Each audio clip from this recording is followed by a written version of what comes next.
Clap. Bonjour. Non mais c'est que... Bon bah voilà, regardez, voilà. Après, ça fait depuis le mois de mars qu'on est confiné, parce qu'on parle des restaurateurs et tout ça, et courage à vous, mais les coiffeurs, le 11 mai, devant les salons de coiffure, ça va être la guerre, d'accord? Moi, je dirais armé, je serais prêt à me défendre, et j'aurais une certaine agressivité en moi. C'est normal, là, on parle de survie, regardez ma tête, je n'en peux plus. Bon, en vrai, si le seul problème du confinement, c'est les cheveux, c'est que franchement, ça va, on peut pas vraiment se plaindre. Écoutez, mesdames et messieurs, je crois qu'on est sur la première série de ma chaîne, où en vrai, on est un peu tous pressés qu'elle s'arrête. Pas parce qu'elle est désagréable, c'est parce que, si elle s'arrête, ça veut dire que le confinement est plus ou moins terminé, que la vie reprend son cours petit à petit. Donc touchez du bois, priez tous pour que cet épisode soit le dernier de la série intitulée Les pires idées de gens en confinement. Si vous voulez un épisode 4, mentionnez Edouard Philippe sur Twitter et dites-lui gros, confine-nous, plus pour la série. Allez, non, personne ne fera ça. Comme d'habitude, disclaimer, certainement que vous avez vu un maximum de ces vidéos sur les réseaux sociaux. J'ai fait un régime de réseaux sociaux, je n'ai pas regardé les réseaux sociaux pendant le confinement. Donc je ne sais pas ce que je vais voir, mais vous l'avez peut-être déjà vu. Mais moi non, mais vous oui, mais moi non, mais vous oui, mais oh ça va, c'est bon, on a compris. Pour résumer la situation, l'épisode 1, c'était des gens qui découvraient le confinement. Voilà, on était dans une situation inhabituelle, quelque chose qui n'était pas arrivé depuis, qui s'est jamais arrivé en fait. L'épisode 2, il y avait l'ennui qui s'installait, donc les gens commençaient vraiment à avoir des problèmes au niveau cérébral. Je pense que l'épisode 3, on est dans la décadence de l'humanité, la quintessence de l'ennui. Bon bref, les gens deviennent fous quoi. C'est parti. Les gens sont en manque d'activité que de toute façon, ils n'auraient pas fait à cette période. Mais c'est incroyable par contre. Le mec a construit un télésiège dans son jardin avec une chaise Décathlon, c'est fou. Ah, c'est incroyable ça par contre. Je le dis tout le temps, mais je suis papa. Moi je veux être ce papa du coup. Moi je veux que ma fille, quand elle rentre à l'école, elle dise qu'est-ce que t'as fait ce week-end? On a construit un télésiège. On a fait du ski sur un drap. Enfin, c'était pas tout à fait un drap. C'était un rouleau de tapisserie, mais c'est ok. Mais c'est incroyable, excuse-moi. Mais j'espère que j'aurai les couilles de dire à mes enfants, tu sais quoi ce week-end? Papa il avait prévu un peu de boulot, il devait bricoler des trucs, il avait un rendez-vous. Non, annuler tout ça. On va faire un télésiège dans le jardin. Tu vois? C'est courageux en tant que parent, parce que les parents ont toujours des trucs à faire et ils ont toujours tendance à dire à leurs enfants va jouer avec les Lego. C'est vrai, c'est normal. À un moment donné, les parents sont en mode oh là, fatigué, moi j'ai travaillé toute la semaine. Bah non, lui non. Voilà. Donc franchement magnifique. Oula, lui il fait pas des remontées mécaniques. Ouais, bon déjà t'as un masque mais... Ah non, d'accord. Waouh! Waouh! Depuis le début de cette série, je sais pas combien de techniques, de masques, de camouflage pour lutter contre le virus on a vu, mais celle-là c'est la meilleure. Le gars il va aller chez le barbier le 11 mai, comme tout le monde, ça va être la guerre, je l'ai déjà dit. Son barbier va lui dire comme d'habitude, il va dire non, tu me fais une barbe FFP2. C'est-à-dire que je veux que mes poils soient suffisamment proches pour que le virus fasse ah non, ah certainement pas, je ne peux pas passer. C'est incroyable. On dirait un peu Gimli dans Seigneur des Anneaux, non, vite fait. Pas là, pas du tout. Là on dirait quelqu'un qui découpe des gens ou qui se balade avec un couteau et un grand peignoir avec le pénis à l'air en forêt. Mais tout d'un coup, il devient très sympathique. Incroyable. Et c'est tellement rapide en plus. C'est trop drôle. Non mais là vraiment on sent que c'est la fin quand même. Ça, on l'aurait jamais vu dans l'épisode 1. C'est impossible. On passe à la suite. Ennui total. Oula. Mais quoi? Ah c'est du génie. C'est du génie, par contre ça y est on a compris quoi. Ça y est. C'est bon. Tu peux arrêter. Je sais pas, c'est des dizaines d'heures de taf ça. Encore une fois, je trouve que le confinement aura permis à des artistes et des gens créatifs d'être enfermés et de se reconcentrer sur l'essence même de leur talent. C'était pas mal ce que j'ai dit là, non? Mais qui est pas sûr trop de ces discours. Non mais c'est vrai, je veux dire, enfermer des gens créatifs, c'est carrément une bonne idée. Enfin, waouh, analysez ma phrase. C'est clairement une phrase de dictateur. Clairement, Hitler aurait pu dire cette phrase. Il aurait dit, écoutez-moi, tout ce qui est créatif là, tout ce qui est artiste et tout, vous me les enfermez, ça ne m'intéresse pas. Oh puis ils sont tellement plus épanouis quand ils sont enfermés. Quelle horreur. J'ai dit n'importe quoi. Non mais ce que je veux dire c'est que quand on n'a pas le choix, forcément le cerveau humain s'adapte et comme on s'ennuie, il a envie de faire quelque chose, il a envie de s'évader et donc il compense en utilisant les talents de chacun. On a tous des talents. Et malheureusement pour les gens qui ont des talents qui s'appliquent uniquement à des choses en extérieur, par exemple si vous êtes très fort en cheval, bon bah vous avez dû forcément un peu vous faire chier. Le confinement ne vous a pas aidé. À part sauter vous-même dans votre appart, mais bon c'est vite ridicule. On passe à la suite. Cette université japonaise n'a pas renoncé à sa remise de diplôme cette année, permettant aux lauréats de pouvoir y participer via Zoom sur leur tablette. C'est trop drôle. C'est hyper drôle et glauque en même temps. Oh, mais faut que j'envoie ça à ma femme. Parce que ma femme est en toute dernière année de médecine. Et du coup, elle doit passer sa thèse. Et forcément, c'est un grand moment. T'as le serment d'Hippocrate et tout ça, tu vois. Genre, ça fait, je sais pas, ça fait 10 ans qu'elle fait les études de médecine. À la fin, tu vois ce que je veux dire? Moi, ça fait 5 ans que j'ai quitté le master. Un moment, t'as envie de dire, quand est-ce que tu commences, quoi? Enfin, je veux dire, bref, c'est super long. Et forcément, l'aboutissement des études de médecine, c'est la présentation de la thèse avec que tu prêtes le serment d'Hippocrate, tu vois. Et du coup, t'es en toge et tout, c'est un grand moment. Sauf que du coup, c'est annulé là. Ma femme, elle peut pas passer sa thèse, donc c'est niqué. Donc je vais lui envoyer ça. Je vais lui dire, si tu veux, on fait un selfie où t'es sur un espèce de robot en tablette. À tout moment, ça peut le faire, hein. Et si je peux pas lui faire la bise comme ça? Non. Pourquoi? Parce que sinon, tu vas attraper la maladie, ou tu vas attraper le coronavirus, tu veux tousser? Non. Alors maintenant, tu ne touches jamais la bise à quelqu'un. Même à tes copains, même à tes copines. Trop drôle les enfants qui font la morale à leurs parents. C'est hyper construit son discours. Tu veux tousser? Tu veux être malade? Des respirateurs, il y en a pas assez, mon coco. C'est la 4 ans et demi. Les lits d'hôpitaux sont saturés, hein. Et ça, je le dis depuis des années. Les budgets sont restreints, d'accord? Moi, j'ai des potes infirmières, c'est la galère. Ils sont en sous-effectif, d'accord? Donc tu vas pas commencer à faire la bise à la voisine. Attention, papa. Donc tu te rassois dans le canapé et tu me mets pas de patrouille. C'est bon? Tu me regardes pas comme ça, hein.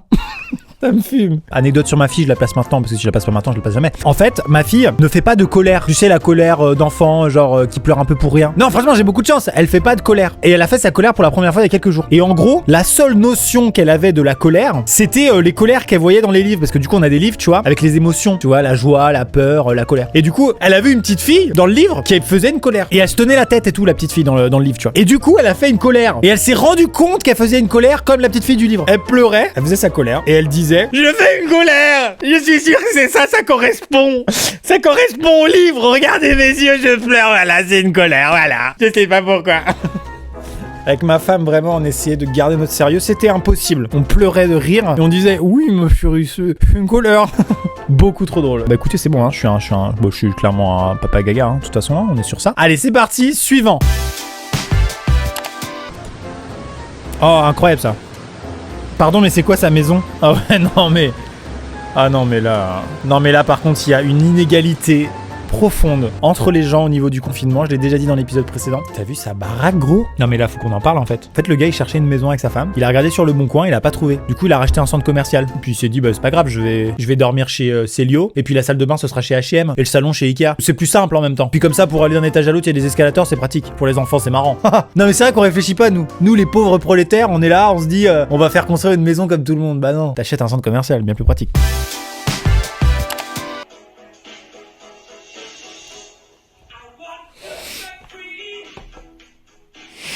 Oh, j'étais en train de boire, c'est terrible. Il aurait pu se passer quelque chose de terrible là. Là vraiment, mon Mac et ma table de mixage, ça a failli être arrosé instantanément. Ah, c'est classique comme gag, mais qu'est-ce que c'est fonctionnel. Oh, la concentration que j'ai dû... Waouh, je m'attendais à tout sauf à ça. Alors que c'est simple, c'est le gag de base, mais chier quoi.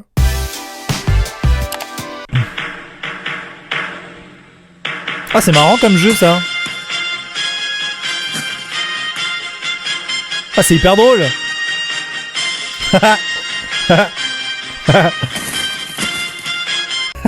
C'est un bon jeu ça. C'est ouf comment un volet de porte-fenêtre peut devenir hyper ludique en fait. Encore une fois, à aucun moment tu fais ce jeu hors confinement. C'est parce que les gens se forcent à penser, à réfléchir à qu'est-ce que je pourrais faire. Qu'est-ce que je pourrais faire? Et là tu touches la télécommande du volet et tu commences à... C'est comme dans Fort Boyard. Magnifique, très ingénieux. Merci pour cette participation. Oh. Ah non, par contre là c'est trop glauque les gars. Non, par contre là non. C'est horrible hein, parce que tous les mariages sont annulés là. Je me dis, tous les gens qui se marient, moi je me suis marié, je sais l'organisation que c'est. Franchement si c'était tombé cette année là, mais laisse tomber. Ça coûte super cher de tout réserver et tout. C'est l'horreur d'annuler un mariage. Non mais là par contre je suis désolé, mais on a... Non mais c'est glauque ce que je veux dire, c'est horrible, mais c'est vrai. C'est que là on a l'impression qu'il y a eu un attentat et que c'est toutes les victimes. C'est pas des invités. Je suis désolé, j'ai envie de compter le nombre de morts. Mais à quel moment tu peux être content de te marier là? Arrête de faire un gros sourire, on a l'impression que c'est un enterrement de 800 personnes et vous êtes les deux survivants. Arrêtez, ça suffit. Oh, ça doit être glauque l'ambiance. Après, encore une fois, pour m'être marié, je connais les galères du mariage. Notamment, qui t'invite ou qui t'invite pas. Ça, c'est compliqué. Et ça fâche les gens, et ça les fâche pendant longtemps. Donc après, pour faire de la diplomatie, c'est chaud, tu vois. Là, tu peux clairement inviter des gens que t'aimes pas, c'est pas grave. Ce sera juste une photo. Tu la mets un peu au loin, comme ça tu vois pas la gueule de la personne que t'aimes pas trop. Bah temps, ça coûte beaucoup moins cher d'inviter une photo qu'une personne. Moi, je vais vous le dire, je le sais combien ça coûte. Une photo, c'est statistique, hein. Ça, c'est scientifique ce que je vais dire, hein. Une photo, ça mange moins au buffet qu'une personne. Voilà. Et donc, ça coûte moins cher en traiteur. Voilà. S'il pleut, le Barnum que t'aurais dû louer pour abriter les 300 personnes, ça t'aurait coûté un bras. Bon, bah là, une tente Quechua, tu mets toutes les photos dans un classeur, tu les abrites, ça coûte que dalle. Donc là, mine de rien, le budget du mariage chute drastiquement. Non, mais voilà, c'est les petites techniques. J'ai une petite expérience, me permet de la partager. Suivant. Ça, mais...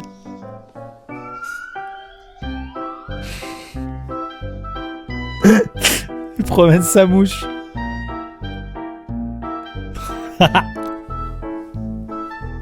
C'est terrible. Ça reste un insecte, c'est de la maltraitance. Je fais pas ça.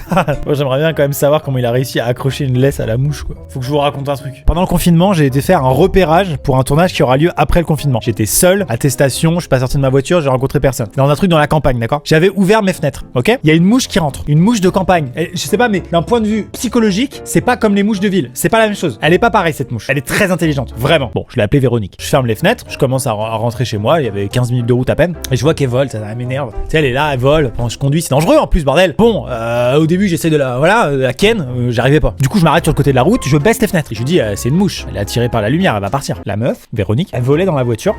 Toutes les fenêtres étaient ouvertes. Hein. À la fin, j'ai même ouvert le coffre. Elle ne partait pas de la voiture. Elle avait conscience que c'était ouvert, mais elle était en mode non. Ton Peugeot 3008 est très confortable. En plus, t'as pris l'option siège chauffant. Très bien, Maxime. Je reste là. À l'heure où je tourne maintenant, ça fait 3 jours que j'ai été faire ce repérage, ok? Ça fait 3 jours que j'ai une mouche qui habite dans ma voiture, qui à tout moment peut sortir, mais ne sort pas. Elle veut rester avec moi. On est devenus potes. Elle me parle. Et elle est super cool, ok? J'avais une course à faire, elle a gardé ma fille. Elle lui a fait le biberon, elle lui a épluché les patates, tout, d'accord? Elle lui a fait une purée. C'est un truc de fou. J'espère que cette anecdote vous a plu. Hein.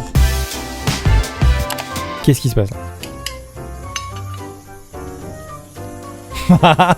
Ah non! Ah non, bah non, mais pas sur un MacBook Pro à 2000 balles, s'il te plaît. Non! Ah, pour moi c'est le même truc que le volet en fait. Faut vraiment réfléchir pour faire ça. Genre faut vraiment y penser quoi. C'est hyper intelligent et hyper con en même temps. C'est du génie. Maintenant disposer une grosse saucisse de Strasbourg sur un écran Retina à près de 1000 € pièce, faut quand même s'en battre les couilles. Je pense que ce gars-là a un jet ski dans son salon avec une piscine et il fait des tours. 2000 € c'est quoi? Franchement. Bon alors ça va non? Oh mon rêve, une voisine coiffeuse. Je suis en train de réfléchir. Ah non, mes voisins ils font pas du tout ça. Ah non, puis moi j'ai pas ça. J'ai pas ce système de clôture chez moi. C'est mort.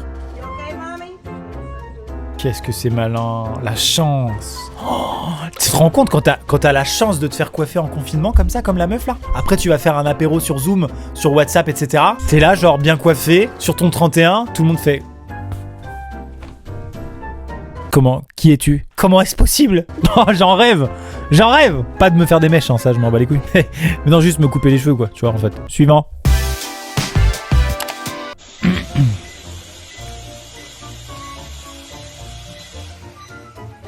Mais non.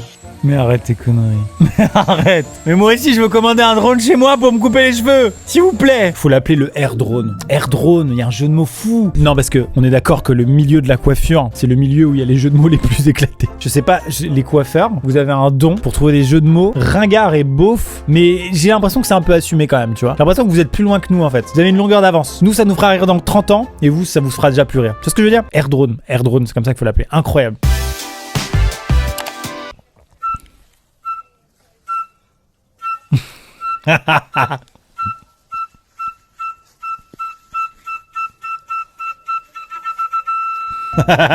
Là c'est trop, ça se font trop chier les gens. C'est pareil, ça c'est impossible de voir ça à l'épisode 1. Il faut attendre au moins 6 semaines de confinement. Imaginez si le confinement avait duré 6 mois. Tu vas me dire peut-être que le 2 juin on sera tous confinés, d'accord? Et qu'au mois de décembre on sera encore confinés. Et là l'épisode 42 de cette série, les gens vont construire des jetpacks avec leur télé. Je sais pas ce qui va se passer.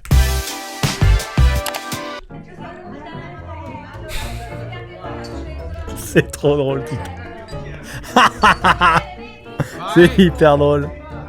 Ah c'est drôle. Non mais là vraiment je trouve que cet épisode on a passé un stade, les gens ils ont vraiment été ingénieux de ouf. Vraiment c'est trop intéressant l'évolution qu'il y a à travers ces 3 épisodes au niveau du mental des gens. Au début c'était une sorte de on est en vacances forcé. Le deuxième c'était on se fait vraiment chier et on commence à déprimer. Le troisième c'est on prend le dessus, c'est pas grave, on continue, on s'adapte, on s'en bat les couilles. Le cerveau humain est intelligent, il est là pour créer du sens, pour résoudre des problèmes. Et ben voilà. Si jamais vous découvrez cette série là et que vous tombez pour la première fois, déjà abonnez-vous, petit pouce bleu, petit abonnement bien sûr, petit commentaire, ça me permet de le le placer. Bref, si jamais vous découvrez la série, que vous regardez les 3, vous allez voir une évolution et c'est trop intéressant, je trouve. Alors qu'à la base, c'est une vidéo réaction complètement éclatée. On va pas se mentir. Je pense que dans l'attestation là officielle, il n'y a pas une case qui s'intitule escalade un lampadaire pour le fun.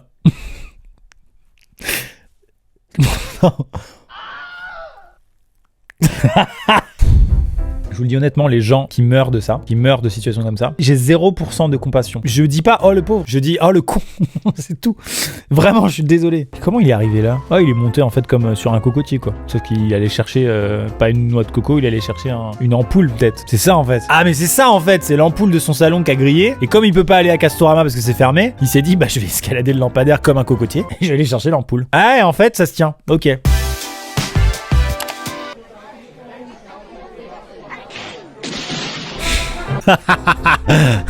Hyper drôle. Ah, il a dégainé à une vitesse. C'est terrifiant. Comme si au milieu de la table, il y avait des gouttelettes de Covid-19 qui rencontraient des gouttelettes de désinfectant qui faisaient... Genre, c'est Star Wars au milieu, quoi. Pas du tout. À aucun moment, ça sert à quelque chose de pulvériser quelqu'un qui... Oh my god. C'est quoi ce bordel? Qu'est-ce qu'il veut ça?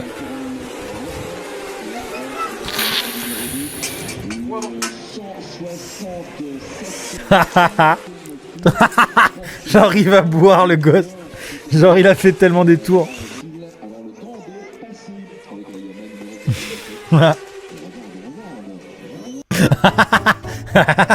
Il me tue le gosse à gauche. Vraiment il était dans son rôle de mécanicien et là il a complètement lâché le rôle. Mais vraiment genre et ma compote du coup.